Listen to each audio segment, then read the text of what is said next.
Hello everyone. तो यार आज रे ऑप्टिक्स का मैं टॉपिक लेकर के आया हूँ। उसमें रे ऑप्टिक्स के सारे फॉर्मूलाज मैंने कवर करने की कोशिश की है। ज़्यादातर आई थिंक सभी होंगे, पर एक आध मिसिंग हो तो यार देख लेना, पर सारे के सारे हैं भाई।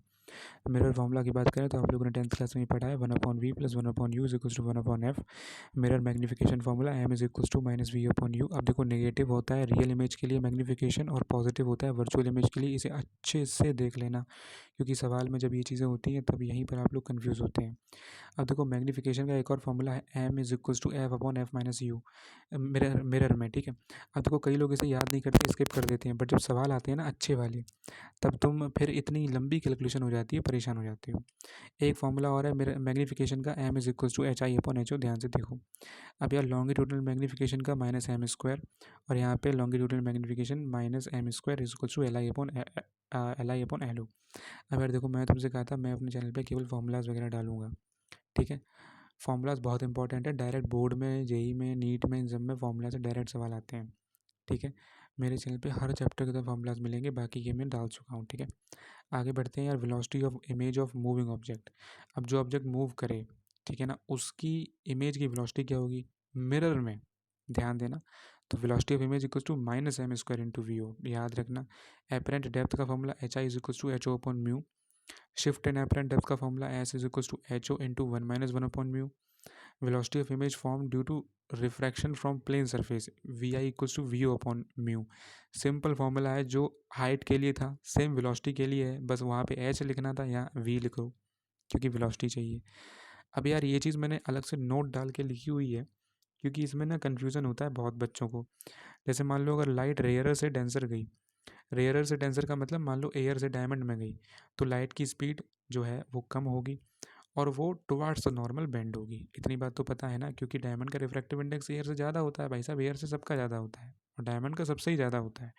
तो रेयरर से डेंसर जा रहा है, मतलब मान लो एयर से डायमंड में गई या एयर से वाटर में गई, तो जो वेलोसिटी होगी लाइट की वो कम होगी। कितना कम होगी, जितनी लाइट में थी डिवाइड कर देना उसका म्यू से। जैसे मान लो लाइट की स्पीड एयर में होती है 3 × 10⁸ मीटर पर सेकंड, उसका डिवाइड 2 में कर देना, बिकॉज डायमंड का रिफ्रैक्टिव इंडेक्स 2 होता है अप्रॉक्सीमेटली। तो आंसर आपका 1.5 × 10⁸ मीटर पर सेकंड आ जाएगा। कैलकुलेट करके देख लेना, लगभग आधी वेलोसिटी आ जाएगी और टुवार्ड्स द नॉर्मल बेंड होगी। इस बात को भी याद रखना, डायरेक्ट कभी कभी एमसीक्यू में सवाल पूछा जाता है। अब जब डेंसर से रेयर जाएगी, मान लो डायमंड से एयर में जाए या वाटर से एयर में जाए, तब वेलोसिटी लाइट की बढ़ेगी, ठीक है। और अवे फ्रॉम नॉर्मल लाइट रे बेंड होगी, अवे फ्रॉम नॉर्मल, याद रखना। इसके बाद यार बात आती है refraction through parallel slab. Simple सा फॉर्मूला था, जो भी हमने शिफ्ट का पढ़ा था ना, उसमें क्या था, एच ओ इंटू 1 - 1 अपॉन म्यू। ये देखो, ग्लास स्लैब में क्या है, ग्लास स्लैब में यहाँ पे टी इंटू 1 - 1 अपॉन म्यू हो जाएगा। T thickness of glass slab है। टोटल इंटरनल रिफ्लेक्शन की बात करें तो यार इसके ऊपर मैं एक अलग से टॉपिक बनाऊंगा, बिकॉज ये एक अलग से टॉपिक है, बट यहाँ पे जो क्रिटिकल एंगल की वैल्यू होती है वो 1/म्यू होती है, साइन थीटा सी। थीटा सी का मतलब क्रिटिकल एंगल, ठीक है। इसके बाद यार अगर हम प्रिज्म की बात करें, तो प्रिज्म का यहाँ पे पूरा डायग्राम बना हुआ है। अब इसमें देखो कुछ इंपॉर्टेंट चीज़ें समझ लो। ये जो डेल है ना, ये वाला डेल, इसका मतलब होता है एंगल ऑफ डेविएशन, कि भैया लाइट जाना चाहती थी इधर लेकिन चली गई इतना इधर, मतलब डेविएशन मतलब लाइट कितना डेविएट हुई अपने पाथ से। इसका देखो डायरेक्ट फॉर्मूला होता है आई प्लस ई माइनस ए। आई मतलब एंगल ऑफ इंसिडेंस, ई मतलब एंगल ऑफ इमरजेंस, एंड ए मतलब एंगल ऑफ प्रिज्म। ए होता है एंगल ऑफ प्रिज्म, ठीक है। अब यहाँ पर देखो क्या होता है, यहाँ पे मैंने स्नेल्स लॉ लगा रखा है। स्नेल्स लॉ लगा करके हम जो एंगल ऑफ प्रिज्म है वो R1 + R2 के इक्वल आता है, आप देख सकते हो। अब देखो यहाँ पर मेरे पास क्या है, जैसे मिनिमम डेविएशन का केस। मिनिमम डेविएशन के केस में क्या होता है, जो आई होता है यानी जो एंगल ऑफ इंसिडेंस होता है वो एंगल ऑफ इमरजेंस के इक्वल होता है। इस बात को भाई अच्छे से याद रखना, ठीक है। और R1 = R2 जो है वो A/2 के इक्वल हो जाता है। ये मिनिमम डेविएशन का केस है, ये स्पेशल केस है, ठीक है। ऊपर ये जो फॉर्मूला था ना, del is equals to i plus e minus a, ये केवल डेविएशन का केस है, पर यहाँ पे मिनिमम डेविएशन ही स्पेशल केस होता है। इसमें आई ई के इक्वल हो जाता है और ए जो है वो, मतलब R1 R2 आपस में बराबर हो जाते हैं और ये A/2 के इक्वल हो जाते हैं, ठीक है। अब यहाँ पे डेल मिनिमम का फॉर्मूला क्या हो जाता है, जब आई ई के बराबर हो जाएगा, यानी आई प्लस आई, ई की जगह भी आई लिख सकते हो, यानी टोटल जो डेल मिनिमम होगा वो 2i - a हो जाएगा। और अगर हम इसका फॉर्मूला देखें तो i is equal to del minimum plus A/2, ये फॉर्मूला बन जाता है।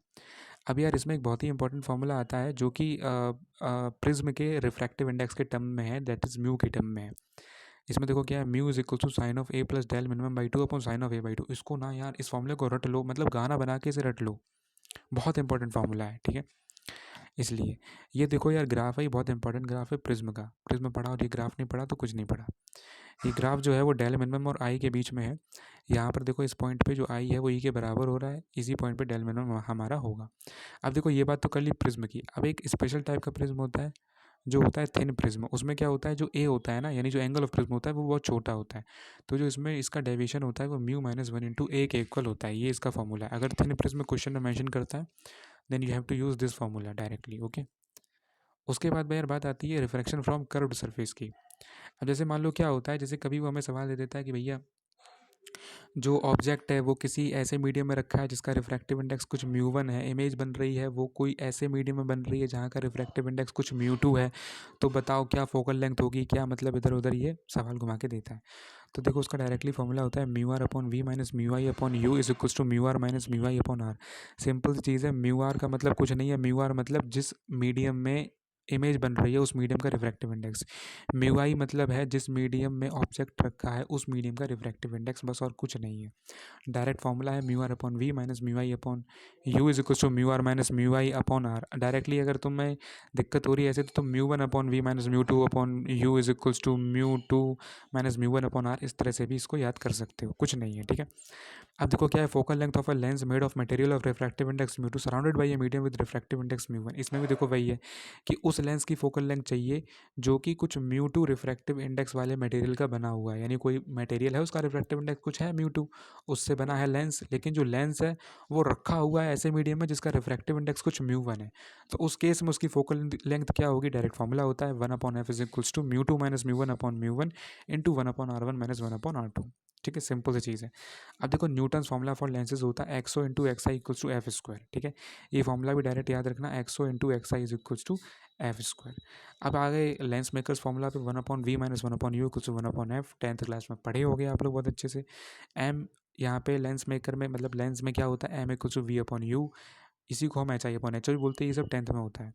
M equals to F upon F plus U, जैसे मिरर में था F upon F minus U, यहाँ है F upon F plus U. ठीक है, मिरर में मैंने बताया था longitudinal magnification minus M square, यहाँ है एम स्क्वायर। ठीक है, मिरर में मैंने बताया था कि जब कोई ऑब्जेक्ट वी वेलोसिटी से मूव कर रही हो तब इमेज की वेलोसिटी क्या होगी, जब कोई ऑब्जेक्ट वी वेलोसिटी से मूव कर रहा हो तब इमेज की वेलोसिटी क्या होगी, तो मैंने बताया था v i equals to minus M square times v o, that is velocity of object.